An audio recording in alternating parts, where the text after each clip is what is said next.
Chapter 231, Lehane 2. Eugene failed to recognize Himoria for a moment. Her face was covered with an iron mask just as before, but the covering wasn't as clean or neat as before. Rather, the iron plate appeared as if it had been forcibly bent into shape, then fixed in place with a piece of torn cloth. However, the iron mask wasn't the only reason Eugene failed to recognize her. Rather, it was because it had never occurred to him that she might be alive. He had cut off all her limbs at the Fount of Light when she had charged at him despite his warning. The wounds he had inflicted at the time were undoubtedly fatal. Eugene had then kicked her limbless stump of a body into the depths of the pit. There were a few who survived the incident at the Fount of Light, but none had come back alive from the pit. Even Raphael had not mentioned anything about anyone surviving from the pit after checking out the aftermath. "You're still alive?" asked Eugene with a stupefied expression, belatedly realizing who she was. He was quite surprised that Himoria was alive, but that was all he felt. He just assumed that she had been lucky. After a moment of thought, however, he realized that something was off. No matter how lucky you were, it was impossible to grow new limbs. He stared at Himoria's arms and legs. Those were definitely limbs where he had only left stumps. They didn't look quite normal, and all four were tightly wrapped in dark bandages, but they were arms and legs all right. Phew. The sound of her labored breathing reached his ears. There was no other emotion than surprise in Eugene's eyes, but the same couldn't be said for Himoria's eyes. Her eyes had always been red, but now they were dyed a deeper, bloodshot shade of crimson. The veins on her neck bulged and her chest heaved as her breathing intensified. What? Phew. In the past she would have gnashed her teeth or even growled, but she was incapable of doing so anymore. The only way she could express herself was through a series of labored breaths. Eugene took on a curious expression in response. "What do you want?" Eugene had pushed Himoria to the brink of death at the Fount of Light, and he didn't know how she felt about it. As far as he was concerned, their interaction had been neither a fight nor a battle. It had been nothing more than removing an annoying obstacle, a pebble or an insect, out of his way. Perhaps he had been more forceful than he could have been, but in the end he thought little of it. Did he hold a grudge? No, not against Himoria as a person. Eugene had been extremely furious at the Fount of Light, and he had been determined to obliterate anyone and anything that blocked his path. True, there might have been some personal feelings involved when he had cut off all her limbs, but he had not directed his blade at Himoria because he hated her. It was the same now. His anger had been resolved at the Fount of Light. As for now, as long as Himoria didn't suddenly attack him with the same resolve to kill as before, Eugene had no intention of killing her either. "It's not like I can do that here and now, can I?" Killing her would put him in a rather difficult situation. If he had met her somewhere else at another time, he could have exterminated her without any hesitation. However, this was neither the time nor the place, not during the night march. "Aren't you going to grind your teeth?" asked Eugene with a tilt of his head. Crack. The sound of something grinding inside the iron covering could be heard, but it wasn't the sound of her grinding her teeth. "Ugh." Someone moaned from inside the alley. The Inquisitor from earlier was unconscious in Himoria's grasp, so it was clear that someone else had suffered at her hands. Eugene calmly took a few steps closer so that he could see deep inside the alley, but there was no need for him to go farther than that. A stench of blood suddenly attacked his sense of smell. She must have been hiding it with magic. Earlier, when Eugene had first encountered the glaring Inquisitors, there had been nothing inside the alley. It was only possible for him to see inside the alley and smell the blood now because the Inquisitor responsible for performing the magic had been beaten to a pulp. It wasn't just one or two of them either. Almost a dozen Inquisitors were lying on the floor covered in blood inside the alley, and it was obvious who was the one responsible. Eugene grinned, staring at Himoria's bloody hands. "Is it all right for you to do that kind of stuff?" he asked. Himoria's eyebrows wriggled in irritation. Throwing the man in her grasp against the floor, she raised her index finger toward Eugene, glaring at him with bloodshot eyes. Eugene thought that she would attack him right away, but instead, Himoria wiggled her finger, gesturing for him to come at her. Eugene burst into laughter in response. Where was this confidence coming from? Was it the strange new limbs she had attached? Well, he couldn't just ignore her when she was pleading for him to come to her, could he? With a wide grin, Eugene obliged and took a few steps into the alley toward Himoria. As Eugene moved forward, Himoria stepped back. It was clear that she cared for the gazes of passers-by, which Eugene found hilarious. Why do you care about what other people think? What can you even do? Wouldn't it be better for you if we stepped out of the alley? Asked Eugene with a smile. In fact, maybe someone will be there to stop me if I start beating you up in the middle of the street. Himoria immediately fell for the obvious provocation. You. As soon as Eugene entered the alley, she howled and rushed at him with intense hatred and obvious intent to kill. She was faster than she had been at the Fount of Light, but that was all. Even before Himoria could do anything, Eugene had already reached out and taken a firm hold of her throat. She wasn't even allowed the time to groan before Eugene threw her straight down to the ground. The power she had mustered had been nullified all too easily. You. Himoria struggled on the ground. Eugene snatched her flailing arm, then wondered if he should pull it out or twist it off. In the end, he decided to postpone his decision until after he broke it first. However, the moment he twisted it, he frowned. What's this? Even though he had forced her arm into an abnormal position, what he felt wasn't the cracking of a bone. He soon came to realize the reason for the abnormal texture. What was covered in the dark bandage wasn't an arm made of flesh and bones, but rather darkness in the shape of an arm. Fucking hell, cursed Eugene as darkness freely flowed out from under the bandages. He immediately decided to crush Himoria's head, but a moment later he froze. The sudden appearance of a ferocious presence made him shivered involuntarily, but he continued to analyze the situation. It's worth a try. There were numerous variables in every fight, so it was impossible to predict how he would fare if one did break out. Even so, he was a completely different man compared to 2 years ago. At that time, he didn't think he had a chance even if he used everything in his arsenal. But now, after only 2 years, he felt that he had a decent chance. A woman stepped out of the alley's shadow as if she had been there from the very beginning.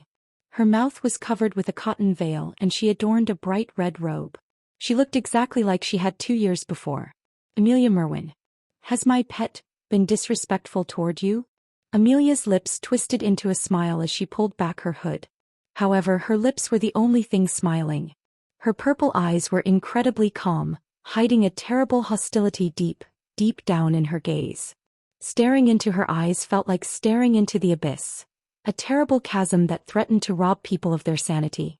You still have a thing for messy pets, do you? Originally, you had a different pet, didn't you? Asked Eugene. You mean, the pet you broke? That child is doing well, though I didn't bring him here, answered Amelia. Eugene didn't quite understand how Himoria had become Amelia's underling. He glanced down at Himoria, who was still squirming on the ground. Since when was an inquisitor of Yura's a pet of yours? And what does that matter to you? Responded Amelia. I'm just curious, explained Eugene. Well, it's quite simple, really. You threw the girl into the hole after you cut off her arms and legs and I picked her up, answered Amelia. She then pulled out a staff topped by the head of a mountain goat from inside her robe. She lightly waved the staff and darkness spread under Eugene's feet. Eugene stared at the darkness without moving. He thought about making a move, but he held off for now. Amelia was his enemy, and Eugene had every reason to kill her, even if he hadn't been hostile to black wizards. Thus he judged that there was no reason to show his cards just yet. Kara. Himoria squirmed under Eugene's foot as if she were having a seizure. It was only for a moment, but Eugene saw a glimpse of desperation in her eyes. Naturally, Eugene did not respond to her plea. The darkness consumed Himoria, and a moment later she emerged from Amelia's shadow. Amelia smiled, looking back at Himoria. So, who is being disrespectful here? What do you think? Said Eugene. I have no intention of fooling around with you. I still remember it very clearly. You killed my pet in the desert. You didn't forget, did you? At that time, I would have killed you had the Demon King not shown you mercy, responded Amelia. I know that very well. It was quite unfortunate that you weren't able to kill me then, said Eugene. Damned burglar. Amelia snarled with a deep frown. Eugene responded to her anger with a smile. Who is calling whom a thief? You robbed a grave that was in my territory, spat out Amelia. The statue of Hamel? The tombstone? I guess you considered those valuable treasures, didn't you? Said Eugene. It was a piece of history that had not been revealed to the world, something that was only known to me and only belonged to me, retorted Amelia. Don't fuck with me. You had absolutely no rights to own those, said Eugene. And you're entitled to them? Ah, well, I guess you do since you are a descendant of Vermouth and Sienna's heir, responded Amelia. Oof. An ominous sound echoed from Amelia's staff, and her charcoal hair began to reverberate with the darkness. But so what? The tomb had been abandoned for 300 years and no one managed to find it. Except for me. I was the one who found it. So everything in that tomb belonged to me, including the statue, the tombstone, and the body, shouted Amelia. Let's not play dirty here, responded Eugene. He did not back down even when Amelia put on a display of her strength. Instead, mana drawn in by the white flame formula formed into a purple flame and wrapped around Eugene. Amelia flinched at the enormous power. Is that really possible? It had only been 2 years since they had last met. At that time, Eugene had been no more than an insignificant insect Amelia could squash with her foot. He had only been allowed to continue his miserable life because of the damned Balzac Ludbeth's letter, and he had been allowed escape because of the Demon King of Incarceration's show of mercy. With what I have prepared right now, there's no guarantee I can kill him. Amelia carefully considered Eugene's strength and her own preparations. She didn't think she was underprepared, but she lacked confidence to kill him. And even if she did manage to kill him, what came afterward would trouble her a great deal. In the end, Amelia judged that she wasn't prepared to make a clean escape after killing him, if she did manage to kill him in the first place. Fine. The seething darkness quickly subsided. Although Amelia wanted to tear Eugene to pieces, she had to suppress her desire. There would definitely be more opportunities in the future. She could feel Eugene's murderous intent and hatred on her skin. She couldn't understand why he felt such pure hatred, but she understood that his feelings toward her would not change in the future. One day, without fail, Eugene Lionheart would come to kill Amelia Merwin. I'll kill him then. Amelia placed her staff back into her cloak, and she shuddered with joy while imaging the future. Eugene Lionheart would definitely make a wonderful pet as a corpse. Amelia licked her lips with a smile. There are many things I want to say to you and many things I would like to do to you. However, I will hold myself back here. I'm fine with you not holding back, retorted Eugene. Do not provoke me. Isn't it the same for you? Fighting with me here will only be troublesome for you. Don't tell me you think Lionheart will protect you? If that's the case then, let me just tell you this. No matter how strong you are, if I try to kill you, then no one here will be able to interfere. Either I will die or you will die. If the Lionhearts finally manage to reach this place, it will only be to recover a body that belongs to one of us, said Amelia. Was she hinting at erecting a barrier? Eugene remembered the warning of Balzac Ludbeth. According to him, Amelia Merwin was the strongest of the 3 mages of incarceration. In other words, Amelia Merwin was the strongest black wizard in the present era. It was hard enough to imagine how sturdy and powerful a barrier erected by an archwizard would be, so if the strongest black wizard alive placed a barrier, no one would be able to interfere before one of them ended up as a corpse. Fine. I will put up with it for now, said Eugene after glaring at Amelia for a moment. So, Amelia Merwin, what are you doing here? You're asking such an obvious question. I am supporting the Sultan of Nahama. I do not take orders from him, but I am advising him, answered Amelia. Are you saying you're a part of Nahama's forces? Asked Eugene. I'm not a fan of the phrase part of, but I will let it slide for now. What, is it so incredible that I, who has signed a contract with the Demon King of Incarceration, am supporting Nahama rather than Helmuth? Asked Amelia.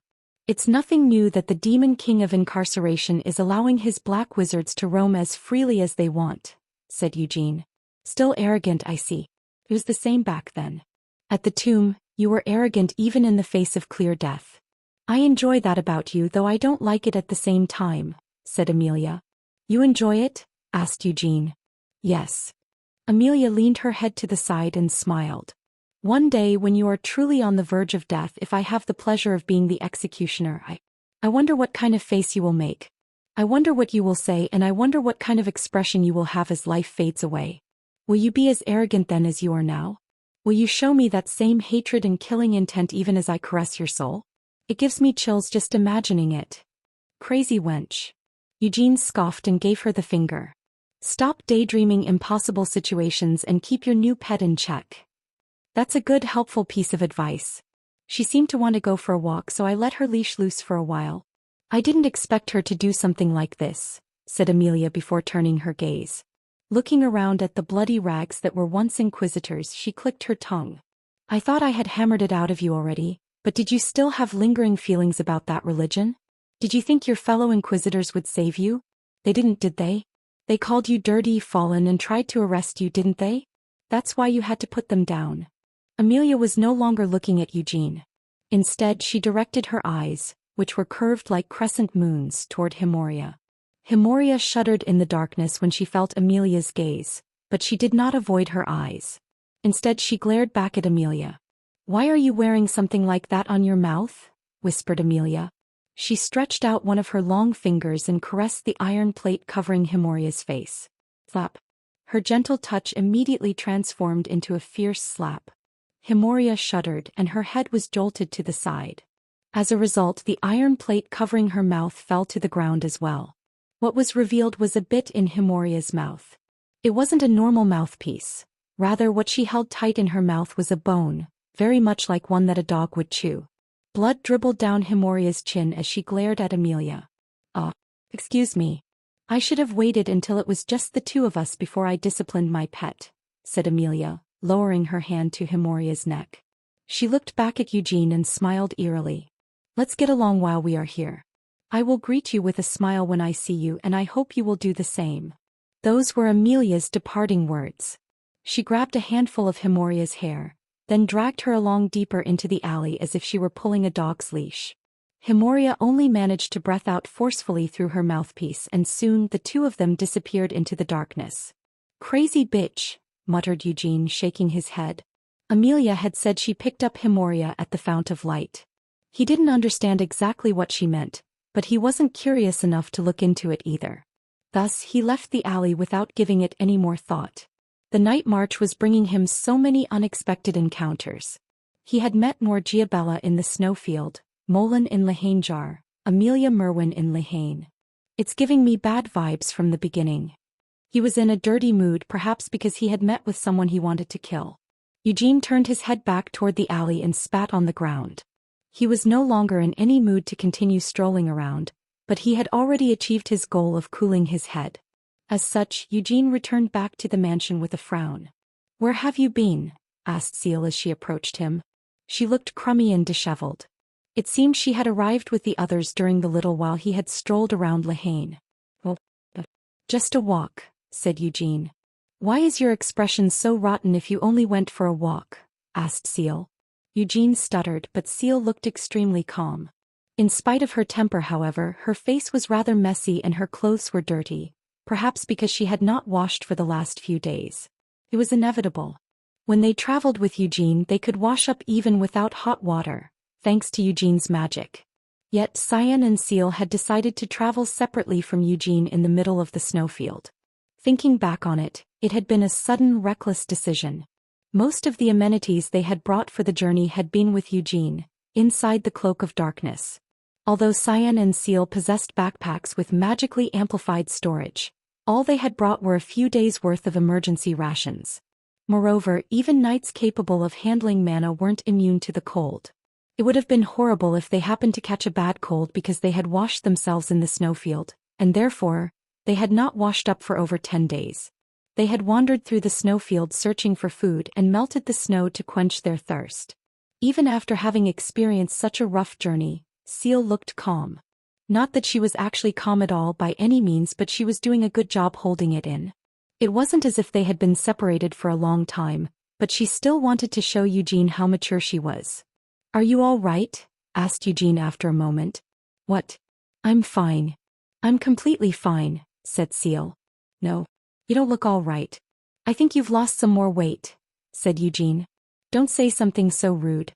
I never had any weight to lose from the beginning, retorted Seal. Well, I'm not saying you were fat. I'm just saying that you've lost some weight compared to the last time I saw you, said Eugene. And he wasn't just saying it for the sake of it. Seal's cheeks were definitely sunken. It's because I had a bit of a rough time, admitted Seal, but in spite of her words she maintained her nonchalant look. See, you did have a rough time. What's all right about that? Asked Eugene. Youth is the time to experience hardships, said Seal. Of what? Anyway, where's Cyan? Asked Eugene. He went to take a bath as soon as we arrived. And I'm telling you this in advance. Don't say anything unnecessary to my brother, said Seal. Why? We came the entire way with Princess Scalia, right? Well, she put him through the ringer the entire way. Speaking of which, Princess Scalia is a total punk. Her personality's just... well, turns out it wasn't the insomnia that was making her weird. That's just who she is. She has a really weird personality, said Seal. Her eyebrows crumpled into a frown as she recalled Scalia's rampages during their journey. To be honest, even I wanted to just oomph her a few times on our way. Since even I felt that way, I'm sure Cyan felt it 10 times more. But Cyan was so happy when he heard he might become engaged to the Princess of Shimuan, muttered Eugene. He liked it because he didn't know what was in store for him. Cyan won't get engaged to Princess Scalia unless he's completely out of his mind, responded Seal. By the way, aren't you going to take a bath? Asked Eugene. Seal's expression stiffened at his question. Why are you asking me that? Are you saying I smell? No. I don't smell anything. I was just wondering why you weren't washing up since Cyan is, said Eugene. I'm going to wash up. I was going to anyway. I was just waiting to see where you went. Don't you have anything you want to say to me? Asked Seal. Anything to say? Eugene hesitated for a moment. He contemplated.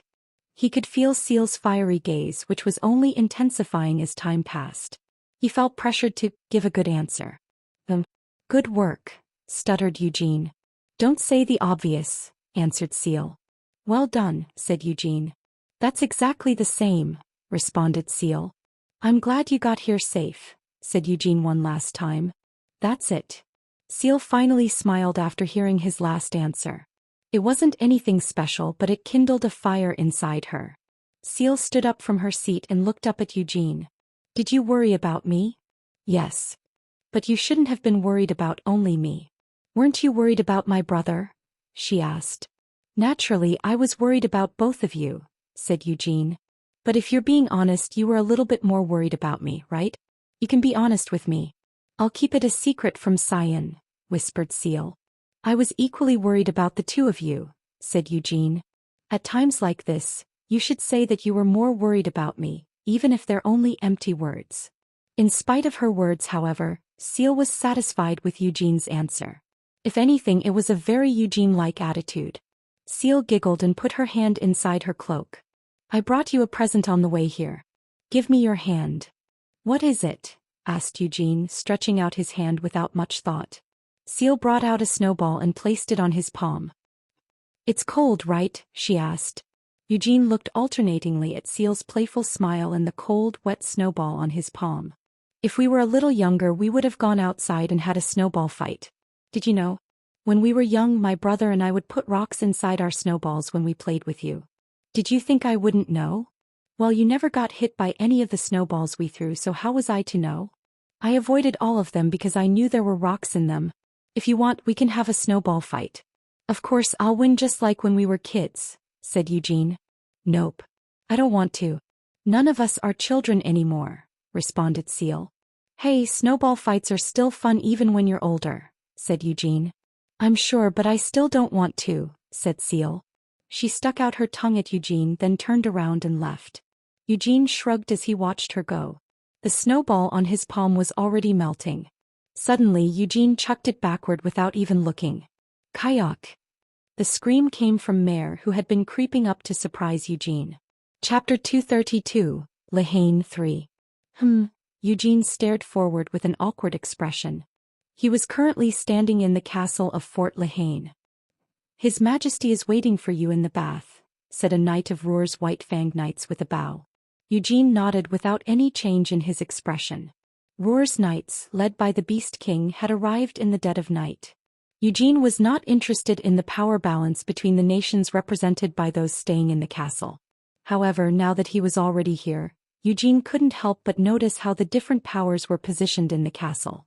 Outside the window, on the other side of the snow in the spire, was the Emperor of Kiel, his royal guards of Kiel, and the elite chosen members of the White Dragon Knights. The Pope of Uras, his escorting knights, and the archbishops were on a nearby spire. Beneath the two spires resided the kings of various nations who weren't given their own spire and their royal guards. Finally, even though Ruhr wasn't an empire, the tallest accommodation was given to the Beast King, given that the fort belonged to Ruhr. That's where Eugene currently stood, and he resumed walking while clicking his tongue. Why is he inviting me to a bath? Late at night, the Beast King had suddenly sent a messenger to the mansion where the Lionheart family was staying. We want to continue the conversation we were having with Eugene Lionheart in Hamilon. Eugene had been unable to come up with an excuse to refuse a request from a king, and it wasn't like he had a reason to refuse either. Plus, Eugene also wanted to converse with the Beast King. However, if there was one thing, it was that Eugene had been looking forward to a conversation at a fancy table, with bountiful meats and delicious drinks, not to strip naked and share a hot bath with a bulky, muscular man. And I already had a bath in the daytime, and it had been with Garjeth as well, who was essentially a ball of muscle. Eugene sighed while crossing the hall. This is the place. One of the doors suddenly opened, and a female servant in a swimsuit greeted Eugene in a relaxed voice. Eugene unknowingly froze on the spot when the servant greeted him. "What?" he asked. "This is the bath," said the servant with a smile. Eugene calmed himself down before entering through the door. When he thought about it, it was quite natural.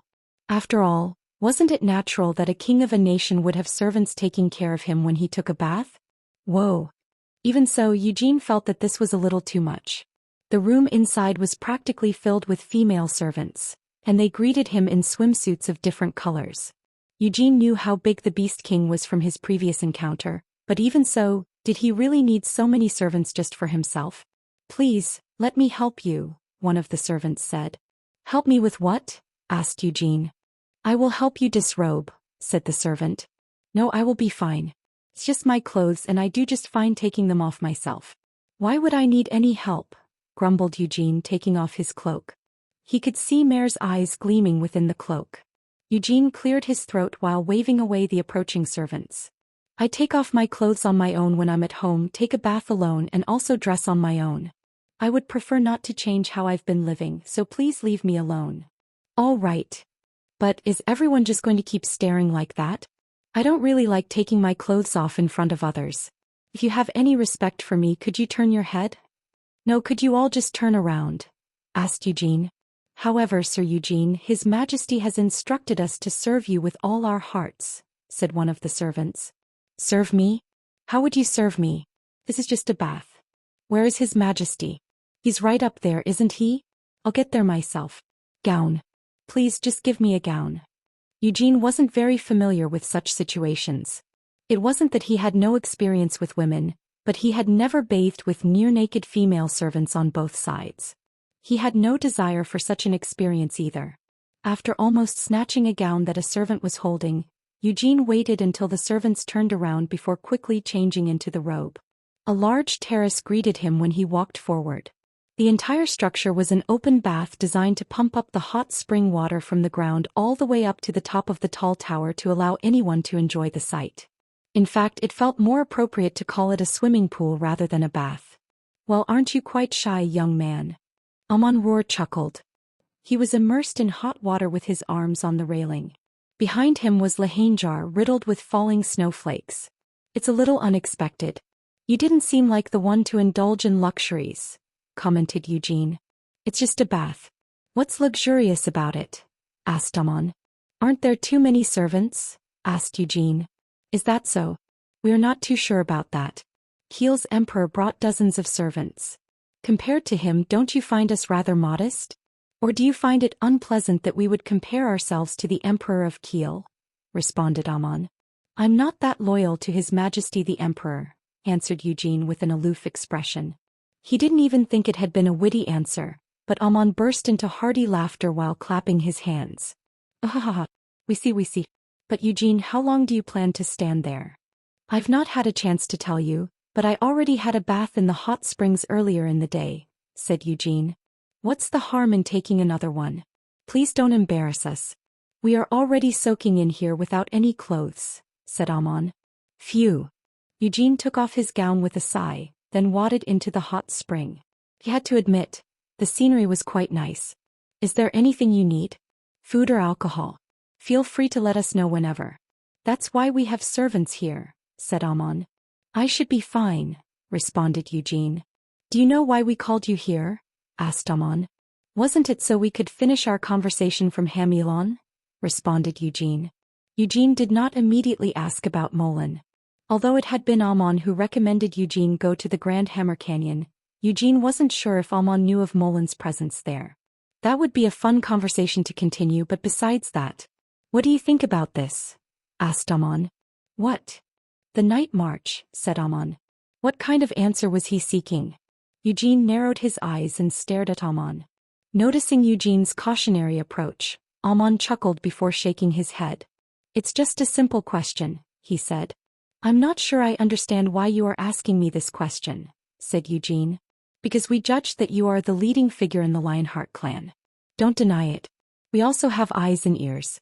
Although you are not in line to become the next head of the family, the next generation of the Lionhearts is bound to revolve around you. That is why we came to the judgment that you are the leading figure, said Amon. The family head is still healthy and strong. The same is true of Lady Carmen and the Elder, responded Eugene. Of course they are. But we don't think that really matters, Eugene Lionheart. You're a key figure in the Lionheart family because you are overwhelmingly younger than them, yet you stand shoulder to shoulder with the elders of your family. And that's not all either. You have quite the connections as well, said Amon. He chuckled while jumping up from the bath. Eugene stared in shock as Amon strode across the bath towards him. It would be quite intimidating if someone as large and muscular as Amon approached with their clothes on, and when Eugene saw him approaching with nothing on, he felt a physiological need to retreat. You are continuing Sir Hamel's legacy and are also the successor of Lady Sienna. You are a disciple of the head of Aratha's Red Tower of Magic and an object of interest and favor of Aratha's Crown Prince. Moreover, Alchester Dragonic, the commander of the White Dragon Knights, is deeply favorable of you. His son received your teachings for a little while as well, said Amon. The only saint candidate of the Holy Empire also shares a close relationship with you. We judged it was something rather intimate, but we won't say any more since it would be unbefitting of us to ramble on about the things between men and women, continued Amon. But you've already said everything, responded Eugene. We guess so. Then shall we talk about something else? Although the kingdom of Ruhr is located at the northern end as is with us, it doesn't mean we are blind and deaf to the situation on the continent. You are the guardian of the elves and you have a relationship with the next chief of the Zoran tribe, said Amon. What kind of answer would you like to hear from me? Asked Eugene. Your honest opinion of the night march. Although nothing has begun yet, we are sure you've already heard about the current situation with the night march, right? Asked Amon. I heard that they are asking that we summon monsters and frolic with them instead, answered Eugene. That's right. Fush. Amon took a seat right next to Eugene, causing large waves of hot spring water to ripple. As you probably know already, the night march isn't held for us to do something. It's the gathering of the greatest knights and mercenaries of the continent. This is the first time since 300 years ago that such a force has gathered, so the gathering itself has meaning. However, wouldn't it be comical if we don't do anything when we have such a large gathering of power? Yes, well, answered Eugene. Amon continued, we want a battle. Power, honor, chivalry, faith. A battle with everything on the line. Of course, battles aren't gentle and many will die or get injured. But so what? What's the big deal? If they win, they will achieve great honor. If you worry about getting hurt and dying because you are weaker than your opponent, can you really call yourself a warrior? Amon's voice grew in intensity. Of course. We have also tried to understand the thoughts of the Emperor and the other kings. If there is an enemy on the continent, it's Helmuth and the Demon Kings. It would be ludicrous for us to bleed on our own before we deal with them. However, we think we need to bleed if it's necessary.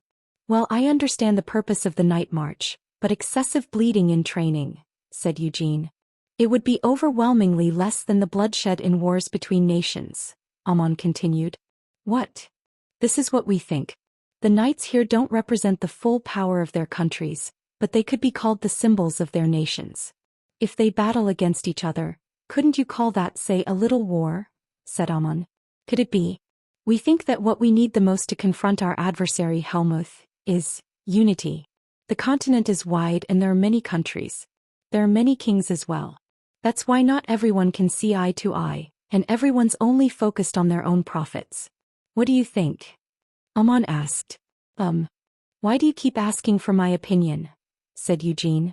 Because we think your opinion is important, young man, answered Amon. You spoke about unity, your majesty. Are you, wanting to unite the continent? Asked Eugene. It would be impossible to unify the continent with a real war. And it's not like we in Roar have the power to unify the continent either, responded Amon Roar with a laugh while slapping Eugene on the shoulder.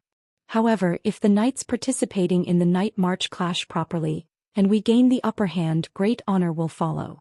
We could humble the other knightly orders, and if we get a little rougher and more radical, it should be possible to threaten the kings who are here. What Amon was saying didn't seem appropriate to be said while soaking in a hot bath. Eugene stared in bewilderment, and he finally understood why Amon Roar was known as the Beast King. We hope you don't misunderstand. We are only saying that this could be possible.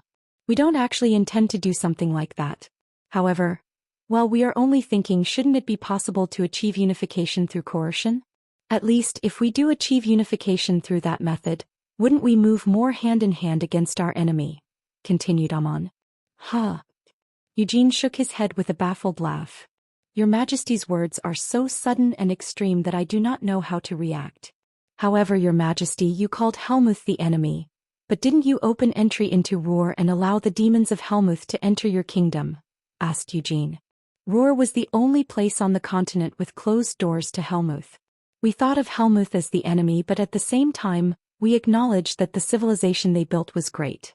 So we opened the doors of Roar for an exchange, answered Amon. He grinned and stared at Eugene's face.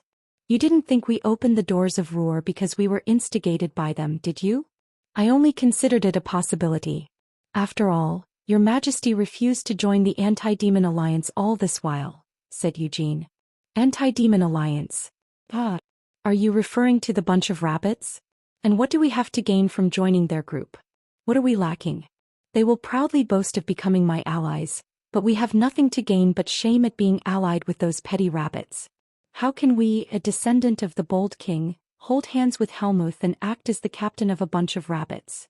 Amon laughed boisterously before patting Eugene on the shoulder once more. After a while his laughter died down. You are prudent. Amon slowly turned and looked beyond the drifting snow at Lehanjar. We think you have something else you want to ask us about, but you are not saying a word about it, he said. I'm not sure what you are talking about, your Majesty, answered Eugene. Did you meet His Majesty the Bold King? It was a sudden question. A calm light appeared in his eyes and Amon continued. We have heard reports that you went to the Great Hammer Canyon of Lehanjar. Eugene Lionheart, did you see His Majesty the Bold King there? Why do you think so? Asked Eugene. Well, because we wanted you to meet him, responded Amon. Don't hesitate to answer. Why did you want that? Asked Eugene. You are called the second coming of the Great Vermouth, but you don't have the face of the great hero, said Amon, looking back at Eugene with a laugh. However, we thought His Majesty would recognize the talent of a young Lionheart. And by your side was Christina Rogerus, the only saint candidate, who is the spitting image of Anise the Faithful. We wondered if His Majesty would show some curiosity if the two of you went to the Great Hammer Canyon. We were hopeful. The decision to hold the night march here in Lehane. I may be making a hasty judgment, but I believe the night march itself is a method to summon His Majesty out of seclusion, said Eugene. That's not all, but it's one of the reasons, admitted Amon. What on earth is His Majesty the Bold King doing in the Great Hammer Canyon? Asked Eugene. As the world says, answered Amon. That canyon was not a suitable place for a peaceful seclusion, said Eugene. You must have seen something else besides His Majesty, asked Amon. Yes. Amon did not respond immediately after hearing Eugene's answer. Instead, he crossed his arms, then fell into contemplation for a while. After a while, Amon splashed the hot water over his face before speaking. Buyur calls the monster Nur. What is it exactly? Asked Eugene. We do not know. We do not know what the Nur is. His Majesty the Bold King is the only one who knows exactly what that is, said Amon. Your Majesty said that the Great Hammer Canyon is where the legend of the royal family is handed down, said Eugene. And we told you that it was a place where descendants of the royal family were reborn as warriors. Isn't it all true? The Great Hammer Canyon is the hermitage of His Majesty, the Bold King. It's true that the legend of the royal family is handed down there since the founder of Roar is there. And the bit about the descendants being reborn as warriors. That is true as well. To succeed the throne, one must climb up the damn mountain naked, then meet His Majesty the Bold King, Amon continued while stirring old memories. It's a place that houses extremely ominous beings, a place that couldn't be considered the hiding place of a hero. You would have felt it when you saw the Nur, but the ominous feeling it emanates. It stimulates a fundamental fear that is difficult for humans to overcome. But to become the king of Roar, you have to face that fear straight on and move on. You have to climb the cliff and meet His Majesty the Bold King. We also encountered His Majesty 20 years ago, and one day our son will go see His Majesty as well. Amon clearly remembered the events from 20 years ago. As a young man, he had no doubt that he was the bravest warrior of Roar. He received a command from his father to climb Lahanjar to reach the Great Hammer Canyon to prove himself as a warrior. Amon had not been allowed any preparation, not even a weapon. He had to climb the harsh mountain with just his bare body. But Amon had no fear. He knew that all kinds of monsters lurked in Lahanjar, but he was young and powerful, strong enough to beat monsters to death with nothing but his bare hands. He climbed the snow mountain, feeding on the raw flesh of monsters he killed and eating the falling snow. During the ordeal, all nearby rangers withdrew as well. There was no one to show Amon the way up to the Great Hammer Canyon. After wandering through the snow for a long time, he felt an irresistible fear for the first time in his life. Even without actually seeing the Nur, Amon had been scared stiff. But running away because of his fear and descending the mountain would have resulted in his failure. If he gave in to his fear, he couldn't become the king of Roar, and he could not claim himself a warrior. So Amon endured his fear on the spot for a few days, then resumed climbing. At last he reached the Great Hammer Canyon and saw the Nur. "What did the Nur look like to your eyes?" asked Amon. "It was a giant monkey with horns," answered Eugene. "The Nur we saw looked to be a giant snake. Although what we saw looked different on the surface, it should have been the same in nature. And we collapsed on the spot in fear before we even saw the giant snake in person. For 3 or 4 days, we were engulfed by fear, shame, and anger," said Amon. "Now that we think about it, the first Nur responsible for instilling that fear in us wouldn't have been the snake. No, it would have been killed way earlier by His Majesty the Bold King. We were frozen terrified by a dead Nur, a monster that wasn't even in front of me. But we guess you didn't falter on your way," said Amon. "Yes. We think we made the right choice in directing you to the Great Hammer Canyon. You are much braver than we were in my youth. Perhaps even braver than we are now." "Did His Majesty say anything else to you?" he asked. "He told me to go down," answered Eugene. "Is that so?" Amon nodded with a bitter smile. He once again reached out and patted Eugene's shoulder, but the hand didn't contain too much power like before. "So how was it? How was His Majesty the Bold King when you saw him in person? Wasn't he exactly as the stories described, a brave, great warrior?" "I think so," said Eugene. "Haha, what an ambiguous thing to say. But we will forgive you. Even if His Majesty told you to back down, he would have made an appearance because he acknowledged you," said Amon before raising himself. This was a pleasant conversation. "What are you going to do about the night march?" asked Eugene. "Didn't we say it before? We were only entertaining the idea. We have no intention of actually running wild. Take what we talked about here as one of my bad jokes," answered Amon. "Are you sure?" asked Eugene. "Of course." Amon walked out of the hot spring while shaking off the water from his beard. "We will take our leave first." "Enjoy this bath as you please," said Amon. "I will go out as well," said Eugene. "We haven't had the chance to say this, but you have a very good body. Although they're a bit older, we do have a female warrior relative who is not married yet. What do you think?" asked Amon. "I'll pretend I heard nothing," Eugene replied in a firm voice immediately. Chapter 233, Lahane 4. The various knightly orders of the many countries gathered on the fortress wall, including the Lionheart family. Although they had been summoned rather suddenly, no one was dissatisfied with the decision. A black mist was slowly rolling in toward them from the far side of the snowfield. The fog remained unaffected by the snowstorm and slowly eroded the white, similar to how dusk pushed back the light. The fog came closer and closer, gradually turning the snowfield into the night, despite the sun still residing high in the sky. Eugene, or rather Hamel, knew exactly what the fog was, and he knew the identity of the fog's herald as well. The man was on the back of a horse, colored black like the darkness, and he held a black flag inscribed with a crimson reverse pentagram. Despite the freezing cold, the man only wore a tidy black uniform, and his hair was neatly combed back and undisturbed even in the strong wind. "Incarceration's blade," muttered Christina while standing next to Eugene. The unwelcome guest wasn't showing any signs of hostility, and although he was approaching the fortress, he wasn't putting on a display of his presence either. As such, none among the gathered knights had lost consciousness. Even so, the priests of Eurus held each other's hands and busily recited their prayers, and though the light they emitted did not push back the approaching darkness, it reinforced the surroundings to prevent the darkness from encroaching any further. At the center of the light stood Pope Euryus, supervising the miracle while feeling the throbbing of the stigmata. Rafael Martinez, the commander of the Blood Cross Knights, also rested his hand on the pommel of the greatsword on his back. Gavid Lindman, Eugene quietly muttered the name. It was a name he could never forget, just like Norgiabella. But the presence he felt now was much more terrible and greater than what Eugene had experienced during his encounter with Norgiabella in the snowfield. It couldn't be helped since Norgiabella had been using the body of a low-ranking incubus as a medium while Gavid was here in person. Gavid Lindman had been the strongest demon under the reign of the Demon King of Incarceration 300 years ago, and he was currently approaching the fortress. "He's not alone either," said Gilead with a frown. He also stood near Eugene. The fog following behind Gavid was the descendant of a legend from 300 years ago.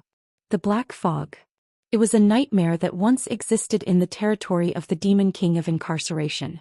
Numerous knightly orders set path for the Demon Castle of Incarceration, all for the honor of conquering it, but all other than Vermouth's party had been wiped out on the outskirts of the territory, and the Black Fog had been responsible for carrying out the massacres. However, the infamous Black Fog had been exterminated 300 years ago, a feat achieved by the great Vermouth and his comrades at the forefront. Eugene remembered the day as if it were yesterday. In Pandemonium, the territory of the Demon King of Incarceration, Hamel had wielded his blade without rest by Vermouth's side. It had been impossible to determine whether it was day or night in the Crimson Plain, and Molen had opened the way even while bathing in his own blood. Sienna had unleashed her magic with desperate screams, and Anise had illuminated the darkness while vomiting blood. Numerous knights had followed behind them. The knights who survived many encounters with death and harbored great hatred for the demons, rushed into the fog while putting their lives on the line. They had only recognized the battle's end when they realized their surroundings were no longer dark. The nightmarish Black Fog was no longer lingering in their vicinity, and the legend of the Black Fog, known as the Nightmare of Pandemonium, was put to rest that day.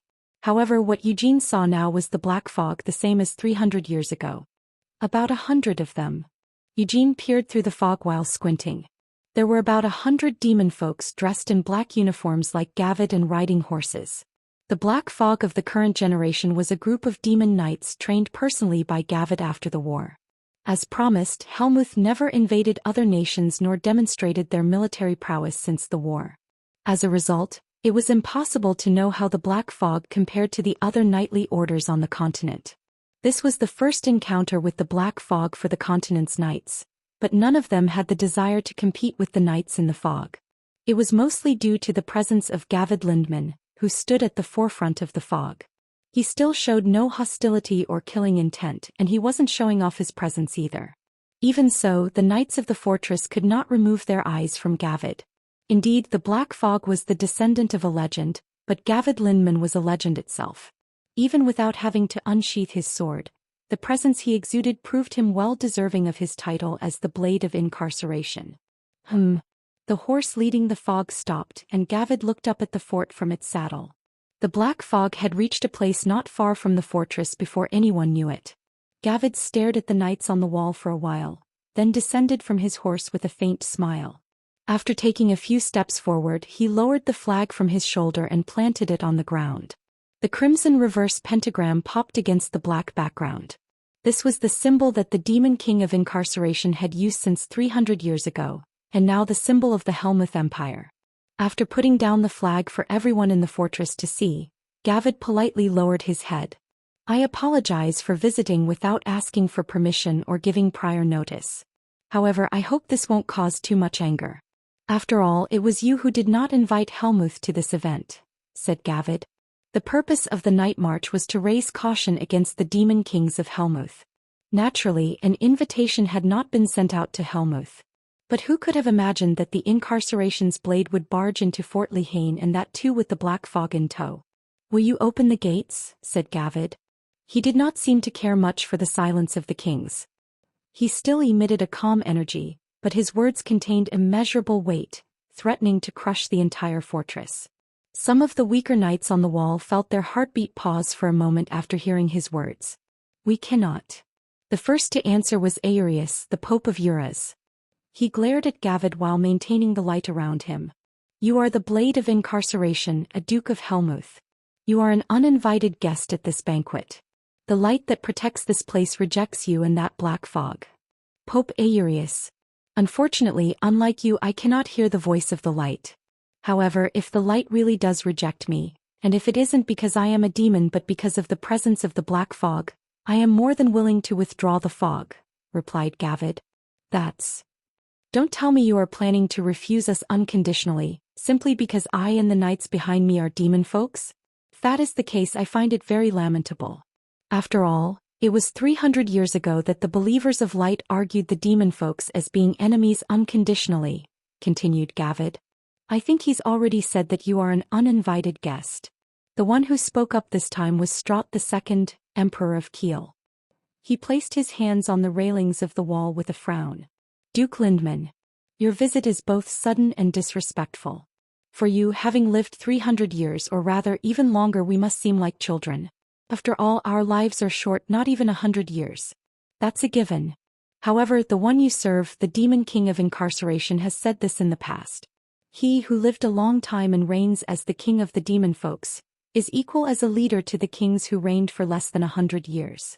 A personal letter sent out 180 years ago to the friendly nations of Helmuth. I am quite familiar with the contents of that letter.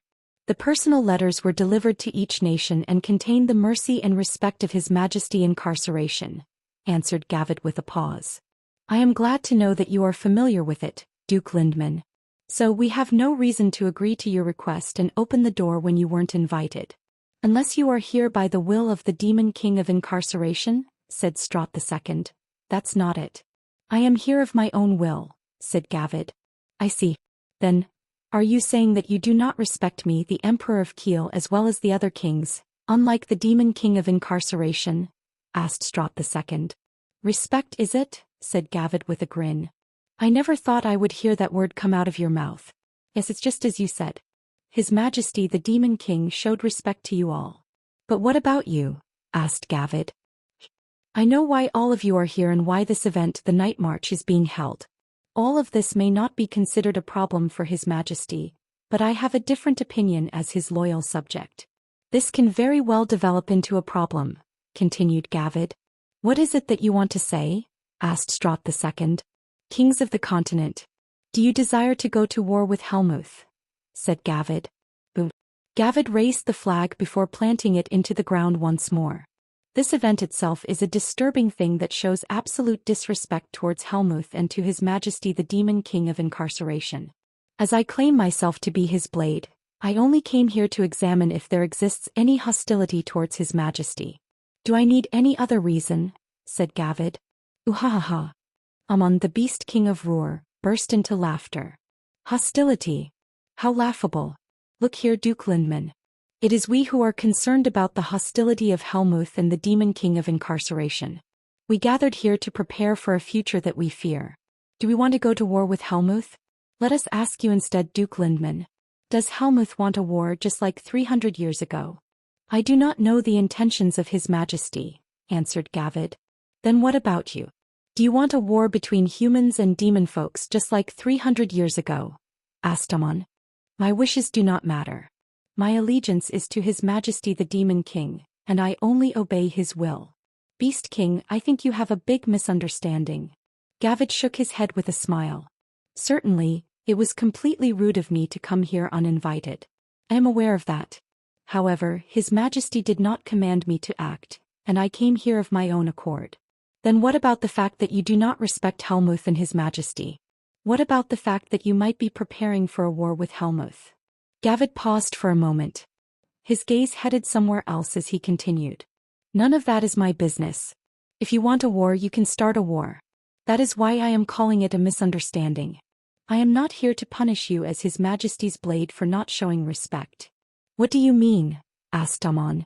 If another war breaks out, His Majesty the Demon King will be truly sad that the promise of 300 years ago has been broken. As his faithful servant, I do not wish for the sorrow of my lord. So I dare to interpret the will of my lord and act as an envoy of peace. The reason I want to participate in this event, the reason I ask you to open this door, is that I wish to connect with the heroes here as a knight representing Helmuth and the commander of the Black Fog, answered Gavid. Connect. Many heroes are gathered in front of me now. I would like to praise each and every one by name, but I won't go the length, seeing as it looks like it won't be taken kindly, said Gavid with a smile before saluting with a small bow of his head. However, the moment he bowed his head, Eugene heard a murmur nearby. It's fine with me, so tell me. It was Carmen. She gleamed with anticipation while staring at Gavid's neat, glossy hair. The silver lion of Lionheart. Give some praise for Carmen Lionheart. Eugene could somewhat understand. He had lived in the same era as Gavid and almost died at his hands, so he had no favorable impression of Gavid at all. But it was different for Carmen. For her, Gavid Lindman, the Blade of Incarceration, was a legend and powerhouse from 300 years ago. So Eugene managed to convince himself that it was reasonable for her to want an evaluation from him. Among the many heroes, continued Gavid after raising his head. Was it possible that he had heard Carmen's voice? It was definitely possible. Although the distance between Gavid and the wall was quite large, if he so wished, he would be able to hear even the footsteps of an ant climbing the wall. Descendant of the Great Vermouth, said Gavid. Carmen's lips twitched and she prepared a reaction while waiting for his following words. She definitely couldn't laugh like a fool. Carmen did not admire Gavid Lindman, though she felt awe towards his transcendent power. She felt a sense of competition as well as hostility. Still, wouldn't it be nice to be recognized by such a powerful existence? Eugene Lionheart. When the name was called, Carmen jerked her head around at Eugene with a betrayed expression. She had pondered the possibility but had never imagined it would come to fruition. Eugene stared at Gavid with a grimace. Rumors about you have spread all the way to Helmuth. According to the world, this young man is the second coming of the Great Vermouth, as well as the heir to Sienna the Wise, continued Gavid. Eugene felt countless eyes turning towards him as he waited for Gavid's next words. Naturally, Eugene did not feel any joy at being acknowledged by Gavid. Are you also not the master of Altair, the Holy Sword of Light? You are the first to be recognized since Vermouth. What that represents? I'm sure he knows better than anyone else. The hero who succeeds Vermouth, said Gavid. He was acknowledged by the Holy Sword? Questioning words could be heard from all over the place as soon as Gavid finished speaking. Only a few people in the Lionheart clan knew that Eugene was the master of the Holy Sword, and a few others including the Pope of Uruz and Raphael. And Christina Rodriguez. This is the first time I am seeing her in person, but what a curiously accurate resemblance to Anise the Faithful. It's enough to make me believe that she is the reincarnation of the one who caused all those ridiculous miracles, the Saint of Light, continued Gavid. Christina's face turned pale at his comment. He continued with a smile. It seems Uruz wanted to keep it a secret for now, but I can almost feel it in my bones. I have to acknowledge that Christina Rodriguez is the Saint of Light. There were many saints before Anise the Faithful, but I thought only Anise deserved to call herself the saint. But now it seems I have to change my mind. Christina Rodriguez, you are definitely a saint just like Anise.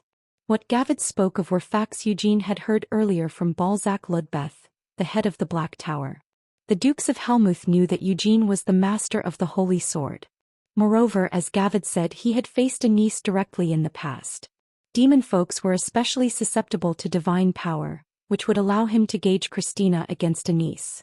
I am very interested in the hero and the saint among the many heroes here, but don't get me wrong. I am not here to harm those young people just because they are the hero and the saint. However, as I look back to 300 years ago, I only wonder if I can foster a friendship that I could not with your predecessors, said Gavid. That little bastard, Eugene cursed mentally. Eugene gritted his teeth while glaring at Gavid. He felt the need to shove his fist into Gavid's blabbering mouth. Anise also uttered harsh curses, unbefitting her status inside Christina's mind. So please, heroes, kings, open the gate. Give me an opportunity to interact with you and make relationships with you, said Gavid while taking a step forward. Although his words made it seem like a request, the fog behind him wriggled as if it would force the gates open. The kings shared a gaze in response. Although no one directly expressed their opinion, everyone's gazes were firm. Even if they were only putting on a show with the night march, they could not allow the blade of incarceration into the fortress. The gate, said Amon as the representative of the kings and the master of the fortress. Open it. But he was never allowed to finish. A deafening voice dwarfed his words. It was hard to believe that the voice belonged to a human. Eugene jumped in surprise and turned in the direction of the voice. It wasn't just him either. Everyone on the wall turned their heads in shock, and the same was true for Gavid. However, he wasn't just surprised but appalled. The voice came from the direction of Lahanjar, the mountain of the blizzard. A man was walking towards the fortress on the snowfield leading to Lahanjar. At first glance, the man was far enough to be considered only a tiny dot. Although the man was giant, he wasn't ridiculously big like an actual giant. But somehow, the man quickly narrowed the distance to the fortress with his steps, as if his steps were like a giant's. His black hair fluttered in the blizzard. The man was without any weapons, but it didn't seem necessary. His body, which looked sturdy and robust to be considered extreme, was his weapon and armor. Molin of Terror, muttered Gavid.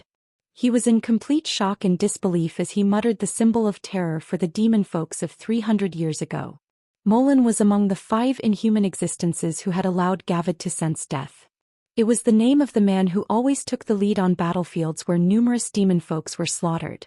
A man who always opened the path even when he was slathered in blood and his limbs were sliced off. It was the name of the man who pierced through the center of the battle to turn the tide. The man who was more like an undead than actual undead. The man who did not know fear and drove pain and terror into the hearts of demons. It was Molin the Brave. The founder of Roar had returned from his seclusion.